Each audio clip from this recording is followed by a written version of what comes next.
Hey guys, welcome to movie ice. మీరు చూడబోతున్న movie పేరు grave of the fire flies. Anime movies లో ఎన్నో movies ఉండగా 1988లో రిలీజ్ అయిన మూవీని ఇప్పుడెందుకు బ్రో చెప్తాను అంటే దానికి కూడా కారణం ఉంది.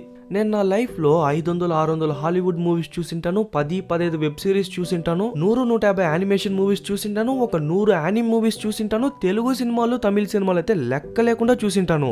కానీ ఈ మూవీ చూసిన తర్వాత ఈ మూవీ ఏమన్నా నాకు కనెక్ట్ అయిందో ఏమో తెలియదు, కానీ ఫస్ట్ టైం ఒక మూవీ, అది కూడా యానిమ్ మూవీ, దాన్ని చూసి ఏడ్చినా గైస్. ఈ మూవీ ఇంపాక్ట్ ఎట్లుంటుందంటే, ఈ మూవీ చూసిన తర్వాత మీకు అమ్మా నాన్న ఉండి 3 పూట్ల కరెక్ట్గా ఫుడ్ దొరుకుతుందంటే మీ అంత అదృష్టవంతులు ఎవరూ లేదేమో అనిపిస్తుంది. మూవీ ఓపెన్ చేస్తే మన మూవీ యొక్క హీరో లేకుంటే మెయిన్ క్యారెక్టర్ ఏదన్నా చెప్పొచ్చు, పేరు సీటా. వాడేం చెప్తాడంటే సెప్టెంబర్ 21, 1945 ఈ ప్లేస్ లోనే నేను చనిపోతీ అంటాడు. అట్లేవో పిల్లోని చూపిస్తే బట్టలంతా చిరిగిపోయిన పరిస్థితిలో ఒళ్ళంతా గాయాలతో నీరసంగా కూర్చుంటే అందరూ చూసి చూడనట్టు వెళ్ళిపోతారు. వాడు కాసేపటికి కళ్ళు తిరిగి అట్లే కింద పడిపోతాడు. అప్పుడే ఆ ప్లేస్ ని క్లీన్ చేసే వాళ్ళు వచ్చింటే ఆ పిల్లోని చూసి చనిపోయినారని చెప్తారు. అలాగే ఇంకా 2-3 పిల్లలు వెనకాల కూడా చనిపోయి ఉంటారు. దాంట్లో ఒక ఆఫీసర్ వాని దగ్గరికి వెళ్ళింటే ఒక చిన్న మెటల్ క్యాన్ కనిపించేసరికి ఏంద్రా ఇది, వీళ్ళ దగ్గర ఇదో పంచాయతీ అని చెప్పి దాన్ని అయితే దూరంగా విసిరేస్తాడు. దాని నుంచి ఒక చిన్న ముక్క బయటపడేసరికి అప్పుడే ఒక చిన్న పాప లేస్తుంది. ఆ పాపను వాళ్ళన్న నిదానంగా పిలిచికెళ్ళిపోతాడు. అక్కడ సీన్ కట్ చేసి ఇప్పుడు ప్రెజెంట్ అని చూపిస్తారు. ఇంతసేపు జరిగింది ఏం అర్థం కాకపోయినా పర్లేదు, ఇక్కడ నుంచే స్టోరీనే స్టార్ట్ అవుతుంది. ఇక్కడ ఉన్నాడు కదా, వీడి పేరు సీటా, అలాగే వాడి ముద్దుల చెల్లెలి పేరు సెట్సుకే. ఆమె వాళ్ళ అమ్మ అనమాట. ఇప్పుడు మనోడు ఎందుకు అంత ఆత్రాత్రంగా గొయ్యి తవ్వి అవన్నీ పుడుస్తున్నాడంటే ఈ టైం పీరియడ్ అనేది 1945 ఆ టైం పీరియడ్ తెలుసు కదా, వరల్డ్ వార్ 2 జరిగే టైం పీరియడ్ అనమాట. అందులోనూ వీళ్ళు ఉన్నదే జపాన్ లో కాబట్టి ఎప్పుడు ఎక్కడ ఏ బాంబు వచ్చి పడుతుంది అని చెప్పి వీళ్ళే భయపడతా అంటే ఇంకాసేపట్లో బాంబు పడుతుంది అని చెప్పి ఇన్ఫర్మేషన్ వచ్చింటుంది. మనోడు ఇంట్లో వాళ్ళ నాన్న ఒక నేవీ ఆఫీసర్ కాబట్టి వాళ్ళ నాన్న ఇప్పుడు వార్ లో ఉంటాడు. సో మన హీరోనే కొంచెం మెచ్యూరిటీతో ఇంట్లో పనులని చూసుకుంటా ఉంటాడు. అలాగే ఎక్కడ వాడి వల్ల వాళ్ళ అమ్మకు లేట్ అయిపోతుందో అని చెప్పి బాంబులు పడకముందే బాంబు షెల్టర్ కి పంపించేస్తాడు. వీళ్ళు వెళ్ళి మళ్ళీ వచ్చేలోపు ఇల్లు ఉంటుందా లేదా కూడా తెలియదు కాబట్టి కావాల్సిన అత్యవసర వస్తువులన్నీ ఎత్తుకొని బయటకు వస్తాంటే అప్పటికే బాంబులు వేయడం స్టార్ట్ అయిపోయి ఉంటుంది. ఊర్లో ఉన్న వాళ్ళంతా ప్రాణాలని చేతిలో పెట్టుకొని పరిగెత్తున్నారు. అప్పటికే మనోడు కింద మీద పడి అట్లా ఇట్లా కష్టపడి ఒక సేఫ్ అయిన ప్లేస్ కి వచ్చేస్తాడు. పాపం వాడి చెల్లి భయపడిపోయినట్టుంది, భయంతో వదులుతా ఉంటుంది. జస్ట్ ఒక 10 నిమిషాలు పడిన బాంబులకే ఎంతో మంది జనాలు, ఎంతో మంది జవాన్లు కుప్పలు కుప్పలుగా చనిపోయింటారు. అప్పుడే వాడి చెల్లి అన్న అమ్మని చూడాలనిపిస్తుంది, అమ్మ ఎక్కడుంది అని అడిగితే ఏం భయపడద్దు చిన్ని, అమ్మే కాసేపట్లో ఇక్కడికి వచ్చేస్తుంది అంటాడు. కానీ ఎంతసేపటికి వాళ్ళ అమ్మ రాకపోవడంతో మనోడు నిదానంగా వాడి చెల్లిని మోసుకెళ్తా వెళ్తాడు. చుట్టూ చూస్తే ఇల్లులు కాలిపోయింది, బస్సులు కాలిపోయింది, మనుషుల్ని చెత్తనెత్తుకొని పోయినట్టు ఎత్తుకెళ్తాంటారు. ఇంకా అక్కడి నుంచి ఇంకో రెస్క్యూ క్యాంప్కి వెళ్ళింటే అప్పుడే ఒక లేడీ పరిగెత్తుకుంటా వచ్చి సీటా ఫస్ట్ మీ అమ్మని చూయేసరా, నేను మీ చెల్లిని చూసుకుంటా అని చెప్పి పంపిస్తుంది. మనోడు పరిగెత్తా వెళ్తే వాళ్ళమ్మ ఒంట్లో ప్రాణముని చెప్పుకునేకి ప్రాణం మాత్రమే ఉంది గాని ఎటువంటి మూమెంటూ లేదు. ఈ విషయాన్ని వాళ్ళ చెల్లికి చెప్పకుండా చూడు చిన్ని, అమ్మ చిన్న పని మీదుగా హాస్పిటల్లో ఉంది, రేపు కావాలంటే చూద్దామని చెప్పి సమాధాన పరుస్తాడు. అయినా తను అమ్మ కావాలని చెప్పి అక్కడే కూర్చొని ఏడుస్తా ఉంటుంది. ఇంకా నెక్స్ట్ డేనే వాళ్ళమ్మ చనిపోవడంతో వాళ్ళమ్మను కూడా ఎత్తుకెళ్ళిపోతారు. చూసేకే బాధేస్తుంది గైస్. ఏమో భోగి పండుగ రోజు చెత్త మొత్తాన్ని అంటించినట్టు మనుషులందరినీ కుప్పలు కుప్పలుగా వేసి ఒక్కసారిగా అంటించేస్తారు. దాని తర్వాత వాళ్ళ నాన్న వచ్చేంత వరకు మనోళ్ళిద్దరిని వాళ్ళ దూరపు బంధువులు చూసుకుంటారని చెప్పేసరికి మనోళ్ళిద్దరూ వెళ్తారు. మనోడి నాన్న నేవీలో ఉన్నాడు కాబట్టి సోల్జర్సే మన హీరో వాళ్ళ అమ్మ బట్టలని, వస్తువులని మొత్తాన్ని ట్రాన్స్పోర్ట్ చేసి ఇక్కడికి పంపించేస్తుంటారు. కానీ ఇప్పటికీ వాళ్ళ అమ్మ చనిపోయిందనే విషయాన్ని వాడి చెల్లికి తెలియకుండానే చూసుకుంటాడు. ఎంతలా అంటే వాడి చెల్లి పనుకున్న తర్వాతే వాళ్ళ అమ్మ అస్థికల్ని లోపలికి తీసుకెళ్తాడు. దాని తర్వాత వాళ్ళ పాతింటి దగ్గరికి వెళ్ళింటే మొత్తం కూలిపోయింటుంది. కానీ మన హీరో స్టార్టింగ్ లోనే కొన్ని పూడ్చి పెట్టింటాడు కదా, దాన్ని తవ్వి చూస్తే కొన్ని తినే వస్తువులని అలాగే నెలకి సరిపడే సరుకులని ఉంటుంది. దాన్ని ఎత్తుకొని వాళ్ళ ఆంటీ ఇంటికి వచ్చింటే ఆ అమ్మ మొగం అట్లే 1000 వాల్ట్ బల్బ్ లో వెలిగిపోతుంటుంది. ఎందుకంటే ఈ వస్తువులు అనేది పర్టికులర్ గా ఈ వార్ టైంలో అస్సలు దొరకదు. ఇంకా ఆ రోజు రాత్రి అట్లా బయటికి వస్తే చుట్టూ మినుగురు పురుగులు ఉంటుంది. మనోడు ఒకదాన్ని పట్టుకొని ఇస్తే చిన్న పాప కదా తెలియక నలిపేసి ఉంటుంది. సరేదా నీకు చూపిస్తా అని చెప్పి ఒక చిన్న రివర్ దగ్గరికి తీసుకెళ్తే అలాంటి మినుగురు పురుగులన్నీ ఉంటుంది. కాసేపు అక్కడే ఇద్దరు ప్రశాంతంగా ఆడుకున్న తర్వాత ఇంటికి వస్తే వాళ్ళ ఆంటీ ఏమో వంట చేసింది. కానీ మన హీరోకి వాడి చెల్లికి కొంచెం కూడా మిగిలించకుండా మొత్తం ఖాళీ చేసేసినట్టుంది. అంతే గైస్, మన అమ్మా నాన్న తప్పితే 3 రోజులకు పైగా మూడో వ్యక్తి ఎవడు మనల్ని దేకడు. ఇక్కడ కూడా చూడండి, మనోళ్ళు వచ్చి 10 రోజులకు పైన అయిపోయింటుంది. సో వాళ్ళ ఆంటీనే వచ్చి ఎందుకు సీటా ఖాళీగా ఉన్నావు, ఏదైనా పనికో స్కూల్కో వెళ్ళొచ్చు కదా అంటుంది. వాడు పనిచేసే ఫ్యాక్టరీ ఏమో కూలిపోయింది, చదివే స్కూల్ ఏమో కాలిపోయింది, ఇంకెక్కడని వాడు కూడా వెళ్ళేది. కానీ అప్పటి నుంచి వాళ్ళ ఆంటీ మాత్రం డైరెక్ట్ గా కాకుండా ఇండైరెక్ట్ గా మనోళ్ళు ఇద్దరిని హింసిస్తూ ఉంటుంది. తిండి విషయంలో కూడా చూడండి, వాళ్ళ ఆయనకి వాళ్ళ కూతురికి రైస్ అలాగే సూప్ వేసింటే మన హీరోకి వాడి చెల్లికి మాత్రం ఓన్లీ సూప్ మాత్రమే వేసింది. మనోడికి ఎన్ని కష్టాలు ఉన్నప్పటికీ వాడి చెల్లికి ఆ కష్టాలను చూపించకుండా బీచ్కి తీసుకెళ్ళడం, స్నానం చేపించడం, సంతోషంగా ఆడుకోవడం అని చెప్పి తన్ని హ్యాపీగానే ఉంచుతా ఉంటాడు. మధ్య మధ్యలో వాళ్ళ అమ్మతో ఉన్నట్టని అలాగే వాళ్ళ ఫ్యామిలీతో ఫోటో తీసుకున్నట్టని అలాంటి మెమరీస్ అన్ని గుర్తుకొస్తా ఉంటుంది. కానీ వాళ్ళ బంధువుల ఇంట్లో మాత్రం రోజు రోజుకి దారుణంగా ఉంది. ఆ లేడీ మన హీరో తీసుకొచ్చిన రైస్ ని ఇన్ని రోజులు వండుకుంటా ఉండి ఇప్పుడు మన హీరో వాళ్ళ అమ్మ బట్టల్ని ఎక్స్చేంజ్ గా తీసుకుని వాళ్ళ రైస్ ని వాళ్ళకే మళ్ళీ ఇస్తుంది. ఇప్పుడు ఎంతైతే రైస్ ఇస్తుందో అంత మాత్రమే వండిస్తుంది. దానికి మించి అయితే గంజి మాత్రమే పోసేసరికి అన్న ఇది మన రైసే కదా, మనకే ఎందుకు ఫుడ్ దొరకట్లేదు అని వాళ్ళ చెల్లి చెప్తా అంటే అందుకే అనాథ పిల్లల్ని ఊరికే ఇంట్లో కూర్చోబెట్టి తినిపిస్తాను కదా, నాదే తప్పు. సరే సీటా, ఇక నుంచి మీ రైస్ ని మీరే సపరేట్ గా తెచ్చుకోండా, మీ వంటను మీరే వండుకోండి అని చెప్పేసి వెళ్ళిపోతుంది. కానీ అలా మాట్లాడేటప్పుడు మధ్యలో మా ఇంట్లోనే ఎందుకున్నారు, మీ అమ్మ సైడ్ ఎవరో ఒకరు ఉంటారు కదా, వాళ్ళ ఇంటికి కూడా వెళ్ళొచ్చు కదా అనే మాట కూడా వచ్చేస్తుంది. వాళ్ళ అడ్రస్ తెలిసింటే మనోళ్ళు ఎప్పుడో వెళ్ళిపోయింటారు. ఆ అడ్రస్ తెలియకే కదా మనోళ్ళు వీళ్ళ కొంపలో ఉండేది. అయినా మనోళ్ళు టౌన్కి వస్తారు, ఎందుకంటే వాళ్ళమ్మ వీళ్ళ కోసమని ఒక 7,000 యెన్స్ దాకా వాళ్ళ బ్యాంక్ లో పెట్టింటుంది. దాంట్లో ఒక 4,000 యెన్స్ దాకా విత్డ్రా చేసుకుని అలాగే వాళ్ళ నాన్నని త్వరగా రమ్మని చెప్పి ఒక లెటర్ రాస్తాడు.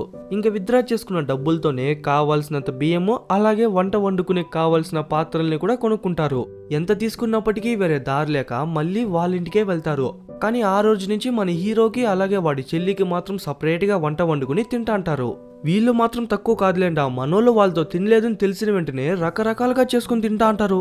వారి వల్ల ఆహార కొరత ఉండడంతో వీళ్ళకు కూడా రేషన్ లో వేసే బియ్యం అనేది కొంచెం తక్కువగానే ఇస్తారు, అలాగే నెక్స్ట్ రేషన్ అనేది కొంచెం లేట్ గానే ఇస్తారంట. వాళ్ళకి పాపం ఎంత ఉంటుంది గైస్ వయసు, వాడికేమో 14, పాపకేమో 4. అసలు నేనైతే 14 ఏళ్ళకి ఇంకా ఆడుకుంటానే ఉంటేనేమో. వాడి చెల్లికి అన్నం తప్ప ఇంకేదన్నా స్నాక్స్ ఏమైనా ఇస్తాడా అంటే జస్ట్ ఈ టిన్ లో ఉన్నటువంటి ఒక చాక్లెట్స్ మాత్రమే ఇస్తాడు. అది కూడా ఇప్పుడు ఖాళీ అయిపోతా ఉండేసరికి బోరుమని ఏడుస్తుంది. ఇంకా దాంట్లో చాక్లెట్లు అయిపోయేసరికి కొంచెంగా నీళ్లు పోసి గలకరిచ్చేసే దాన్ని కూడా జ్యూస్ అనుకొని సంతోషంగా తాగుతుంది. Some times happiness can be found in a little things two అంటారు, ఒకవేళ ఇదేనేమో. కానీ వాళ్ళ ఆంటీ మాత్రం చీటికి మాటికి మనోళ్ళని ఎప్పుడు తిడుతానే ఉంటుంది. పనుకున్నప్పుడు పాప ఏడిస్తే తిడుతుంది, కాసేపు ఇద్దరు అట్లా హ్యాపీగా పియానో ప్లే చేస్తుంటే దానికి తిడుతుంది, ఏం చేయకపోయినా తిడుతుంది, ఏదైనా చేసినా కూడా తిడుతానే ఉంటుంది. వార్ జరుగుతుంది కాబట్టి, అందులోనూ వరల్డ్ వార్ 2 కాబట్టి పగలు రాత్రిని తేడా ఉండదు. ఎప్పుడంటే అప్పుడు బాంబులు వేస్తారు, పనుకోనున్నా కూడా పరిగెత్తా బాంబ్ షెల్టర్స్ కి వెళ్ళిపోవాలా. అప్పుడే మనోడికి ఐడియా వస్తుంది, అవును ఎమర్జెన్సీ టైంలోనే కదా ఈ బాంబ్ షెల్టర్స్ నే యూజ్ చేస్తారు, మనం ఎందుకు ఇక్కడే ఉండిపోకూడదు అనుకుంటాడు. ఎలాగో వాళ్ళకి వంట చేసేది బట్టలు ఉతికేది వచ్చు, ఏదో ఒక 4 గోడల మధ్య ఉంటామనే ఒక్క కారణంతోనే అక్కడ ఉన్నారు. ఇప్పుడు ఇది కూడా 4 గోడలే కాబట్టి ఇక్కడికే వచ్చేద్దామని డిసైడ్ అయిపోతారు. వెంటనే వాళ్ళ పరుపులు సామాన్లన్నీ సర్దుకొని పోతాంటే ఒక్క మాట కూడా వాళ్ళ ఆంటీ అడ్డు చెప్పకుండా బాయ్ సీటా అని చెప్పి సెండ్ ఆఫ్ మాత్రం చేస్తుంది. మనోళ్ళు అయినంత వరకు రోజంతా కష్టపడి ఆ గుహను వాళ్ళకు కొంచెం కంఫర్ట్ గానే మార్చుకుంటారు. ఇంకా మనోళ్ళే వాళ్ళకి కావాల్సిన వంటను కూడా వండుకొని చాలా రోజుల తర్వాత ప్రశాంతంగా కూర్చొని తింటాంటారు. అలాగే ఆ గుహలు అనేది జస్ట్ ఎమర్జెన్సీ టైమ్స్ లో యూజ్ చేసే షెల్టర్స్ కాబట్టి అక్కడ ప్రాపర్ గా ఎలక్ట్రిసిటీ ఉండదు, అలాగే బాత్రూమ్స్ అనేది అస్సలు ఉండదు. సో అడవినే కొంచెం పబ్లిక్ టాయిలెట్ లా యూజ్ చేసుకుంటారు. కానీ లైటింగ్ విషయానికి వచ్చేపాటికి ఇక్కడే వాళ్ళ వివేకమే బయటపడుతుంది. ఆ అడవిలో ఎన్నో మినుగురు పురుగులు ఉన్నాయి కదా, ఆ మినుగురు పురుగులన్నింటినీ ఒక బాక్స్ లో వేసుకొచ్చి వాళ్ళ గుహలో వదులుకుంటారు. ఎలాగో వాళ్ళ గుహలో ఒక మస్కిటో నెట్ లోనే ఉంటారు కాబట్టి ఆ పురుగులు కూడా బయట వెళ్లకుండా కొంచెం లైటింగ్ ని ఇస్తానే ఉంటుంది. ఇంకా లైటింగ్ లోనే ఇద్దరు ప్రశాంతంగా పనుకుంటారు. అప్పుడే మనోడు చిన్నప్పుడు వాళ్ళ నాన్న పనిచేస్తున్న షిప్ లో అంతా వెళ్ళిన విషయాలన్నీ చెప్తా అంటే వాళ్ళ చెల్లి కూడా వింటా ఉండి పనుకునేస్తుంది. అట్లే ఆ రోజు ముగుస్తుంది. ఇంకా నెక్స్ట్ డే వాళ్ళ గుహలో ఉన్నటువంటి మినుగురు పురుగులన్నీ చనిపోవడంతో వాళ్ళ చెల్లి ఒక చిన్న గొయ్యి లాంటిది తవ్వి దాంట్లో పూడుస్తూ ఉంటుంది. అదే టైంకి మన హీరో రావడంతో అన్నా నాకు తెలుసు ఇలాంటి గోతులోనే కదా మన అమ్మ కూడా ఉంది అంటుంది. వాళ్ళ చెల్లికి ఎలా తెలుసు అంటే ఆ ఆంటీ ఎప్పుడో చెప్పేసి ఉంటుంది. నిజంగా గాయస్ వెనకాల వచ్చే బీజిఎం కి మీరు గనుక రియల్ సీన్ ని చూస్తే మీకే తెలియకుండా కంట్లో నుంచి నీళ్ళు వచ్చేస్తుందేమో. ఆ విషయం ఎంత నిజమైనప్పటికీ పోయి చిన్న పాప దగ్గర అలాంటి విషయాలు ఆ లేడీ చెప్పేది. దాని తర్వాత కొంతమంది పిల్లలు మనోళ్ళు లేని టైంకి ఆ ప్లేస్కి వచ్చింటే మనోళ్ళు బతికే విధానాన్ని చూసి వాళ్ళకే అసహ్యమేసి అక్కడి నుంచి పరిగెత్తేస్తారు.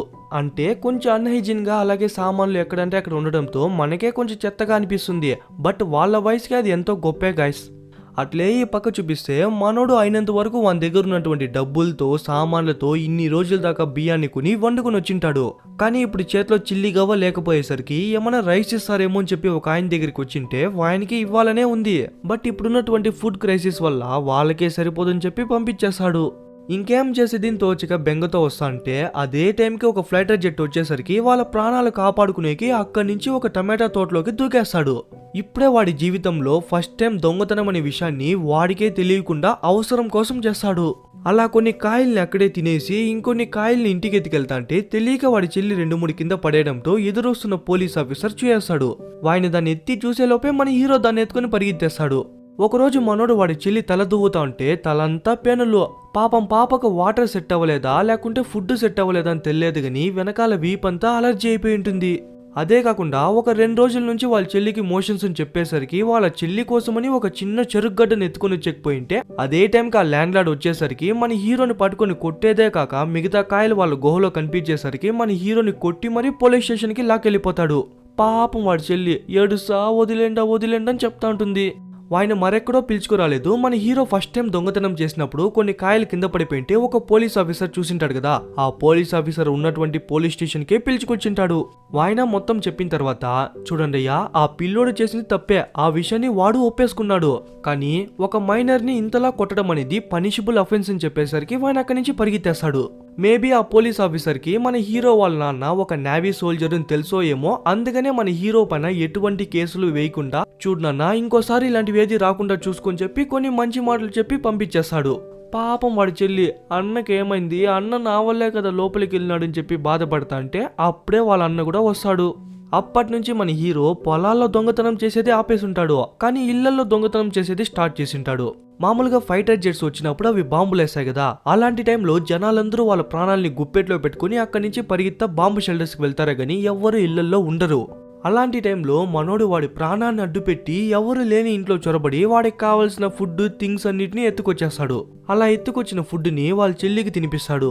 అదే కాకుండా ఒక్కోసారి వస్తువులకు బదులుగా ఆ ఇంట్లో ఉన్నటువంటి మంచి మంచి బట్టల్ని ఏరుకొచ్చేస్తాడు. ఎందుకంటే అట్లీస్ట్ ఆ బట్టల్ని వాళ్ళ ఆంటీకి ఇస్తే దాన్ని తీసుకుని దానికి బదులుగా కొంచెం రైస్ ఇస్తుందేమో అని. కానీ తనేమో ఆ బట్టల్ని మనోడి మొగానికే కొట్టి పిడికిడి బియ్యం కూడా ఇవ్వకుండా పంపించేస్తుంది. ఆ నిరాశతోనే మనోడు ఇంటికి వచ్చింటే వాడి చెల్లి కనిపించకపోయేసరికి చుట్టూ వెతికి చూస్తే దూరంలో వాడి చెల్లి నీరసంతో కళ్ళు తిరిగి పడిపోయి ఉంటుంది. వెంటనే హాస్పిటల్ కి పిలిచుకెళ్ళింటే వాడిని చెక్ చేస్తాడు. చెక్ చేసి ఏం లేదబ్బా, జస్ట్ మాల్ న్యూట్రిషన్, మంచిగా ఫుడ్ ఇవ్వండి అంటాడు. ఫుడ్ కాదు డాక్టర్, ఏదైనా మెడిసిన్ ఇంజెక్షన్ వేయండి అని చెప్తే ఆయన ఉండుకొని కూడా లేదని చెప్పి పంపించేస్తాడు. మనోడికి ఏం చేసేదని చెప్పి అస్సలు అర్థం కాలేదు. చెల్లికి వేరే మంచి ఫుడ్ ఇవ్వాలన్నారు, చేతిలో వేరే చిల్లి గవ్వలేదు. సో బ్యాంక్ కి వెళ్లి మిగతా 3000 యెన్స్ ని కూడా విత్డ్రా చేసుకుందామని వెళ్ళింటే అప్పుడే మనోడికే తెలుస్తుంది World War II లో జపాన్ సరెండర్ అయిపోయింది అని. అంకుల్ అలా అయితే మా డాడీ ఒక నేవీ ఆఫీసర్, వానికి ఏమైంది అడిగితే షిప్పులు ఎప్పుడో మునిగిపోయినా నాన్న, ఈ పాటికే అందరూ చనిపోయింటారని చెప్తే మనోడికి గుండె పగిలి బయటికి వచ్చేస్తాడు. ఇన్ని రోజులు మనోళ్ళు రాసిన ఉత్తరాలకు వాళ్ళ నాన్న వార్లో ఉండడం వల్ల తిరిగి ప్రత్యుత్తరం రాయలేకపోయినాడేమో అనుకున్నారు. కానీ ఇప్పుడే తెలుస్తుంది వాళ్ళ నాన్న చనిపోయినాడు అని. ఆ బాధతోనే మనోడు ఇంటికి వెళ్ళింటే వాళ్ళ చెల్లి పనుకో ఉంటుంది, కానీ ఏదో సప్పరిస్తా ఉంటుంది. ఏం సప్పరిస్తానని చెప్పి తన నోరు తెచ్చి చూస్తే తనకు ఫుడ్ లేకపోవడంతో హాల్యూసినేషన్స్ వల్ల గోళీల్ని సప్పరిస్తా ఉంటుంది గైస్. అలాగే 2 రాళ్ళని చూపించి అన్న నీకోసం రైస్ బాల్స్ చేసినా తీసుకుంటుంది. మనోడికే కంట్లో నుంచి నీళ్ళాగట్లేదు. చిన్ని అవంతా తినేది కాదు చిన్ని, ఇందా అని చెప్పి కొంచెంగా పుచ్చకాయని తినిపిస్తాడు. సరే నువ్వు తింటానమ్మా, నేను ఫుడ్ రెడీ చేస్తా అని వెళ్ళినాడు. అంతే, మళ్ళీ పాప కూడా లేలేదు గాయస్. ఈ ప్లేస్లోని తను ఎన్నో ఆకతాయి పనులు, ఎన్నో తుంటరి పనులు, ఎన్నో చిలిపి చేష్టలు చేసింది. కానీ ఇదే ప్లేస్లోనే చనిపోయింది. ఒక చిన్న పెట్టెలో వాడి చెల్లిని ఉంచి తనకు ఇష్టమైన సామాన్లు బొమ్మలన్నిటిని పెట్టి, అలాగే ఒక చిన్న టిన్ క్యాన్ ఉంటుంది, దాంట్లోని తను ఎప్పుడు చాక్లెట్లు తింటా ఉంటుంది. ఆ చాక్లెట్ టిన్ని మాత్రం వాడు తన గుర్తుగా ఎత్తి పెట్టుకుంటాడు. ఇంకా మనోడే వాడి చేతులారా వాడి చెల్లి చితిని పేర్చి అంటిస్తాడు. వాడి చెల్లి బూడిదగా మారేంత వరకు పొద్దున్నుంచి సాయంత్రం రాత్రి వరకు అక్కడే కూర్చునుండిపోతాడు. ఎవడో కొట్టుకుని వస్తే మధ్యలో ఉన్నటువంటి అమాయక ప్రజలు, చిన్న చిన్న పిల్లలు, వయసైన వాళ్ళంతా ఎందుకు చనిపోవాల్సి వస్తుందో నాకైతే అర్థం కాలే. తను చాక్లెట్లు తిన్న టిన్నులోనే తన అస్థికల్ని కలుపుకొని మనోడు మళ్ళీ ఆ గుహకి తిరిగి కూడా వెళ్ళలేదు. దాని తర్వాత స్టార్టింగ్ సీన్ లో మీరు ఒక చిన్న పిల్లోని చూస్తున్నారు కదా, వాడు నీరసంగా కూర్చున్నా కూడా ఎవ్వరు పట్టించుకోకుండా పోయింటారు. అలాగే వాడు చనిపోయింటాడు. వాడు మరెవరో కాదు, మన హీరో సీటానే. అలాగే ఒక పోలీస్ ఆఫీసర్ మన హీరో దగ్గర ఉన్నటువంటి టిన్ని ఎత్తి పారింటాడు కదా, దాంట్లో నుంచి కూడా ఏదో ముక్కలు పడి ఉంటుంది. అది మరేందో కాదు, మన హీరో చెల్లి యొక్క బోన్ యాషెస్. ఈ మూవీ మన ఛానల్లో ఫస్ట్ యానిమ్ మూవీ కాబట్టి చాలా మంది అడ్వెంచర్ మూవీ వస్తుందని, లేకుంటే ఫ్యాంటసీ మూవీ వస్తుందని, ఇవన్నీ కాకపోతే ఒక మంచి సైఫై మూవీ వస్తుందని చెప్పి ఎక్స్పెక్ట్ చేసింటారు. కానీ దానికన్నా ఎన్నో రెట్లు వర్తైన మూవీని ఇచ్చినని చెప్పి నేను ఫీల్ అవుతాన్నా. ఈ మూవీ యొక్క మెయిన్ థీమ్ ఏంటంటే వార్స్ జరిగేటప్పుడు ఏ కంట్రీకి ఎంత పవర్ ఉందని కాదు, దానికి మధ్యలో ఎంతో మంది అమాయక ప్రజలు, చిన్న చిన్న పిల్లలు చనిపోతారనే ఒక మోటివ్ తోనే తీసింటారు. అఫ్ కోర్స్ ఇది బేస్డ్ ఆన్ ట్రూ స్టోరీనే, అది కూడా ఆథర్ యొక్క ట్రూ స్టోరీ. ఈ యానిమ్ మూవీ నచ్చినట్లయితే నెక్స్ట్ వచ్చే యానిమ్ మూవీస్ అన్ని ఫ్యాంటసీ, అడ్వెంచర్, సైఫై కేటగిరీలో తీద్దాం అనుకుంటున్నా. మీకు ఆ మూవీస్ కూడా కావాలంటే జస్ట్ రెడ్ హార్ట్ ని కింద కమెంట్ చేయండి గైస్. ఆ ఫీడ్బ్యాక్ నే నేను మోటివ్ గా తీసుకుని నెక్స్ట్ మూవీని ఎర్లీగానే అప్డేట్ చేస్తా. అలాగే కనీసం ఒక 1000 లైక్స్ అని ఎక్స్పెక్ట్ చేస్తానా? చేస్తారు కదా, చేస్తారులేండా. ఇంకా ఎవరన్నా సబ్స్క్రైబ్ చేసుకోకపోతే మంచి మంచి యానిమ్ కంటెంట్, సీక్వెల్స్, సిరీస్ అని వస్తా ఉంది, మీ ఇష్టం. మళ్ళీ మీ ఫ్రెండ్స్ లో ఎవరికో ఒకరికి యానిమ్ గురించి తెలిసి ఉంటుంది కదా, వాళ్ళకి ఈ వీడియోని షేర్ చేయండి గైస్.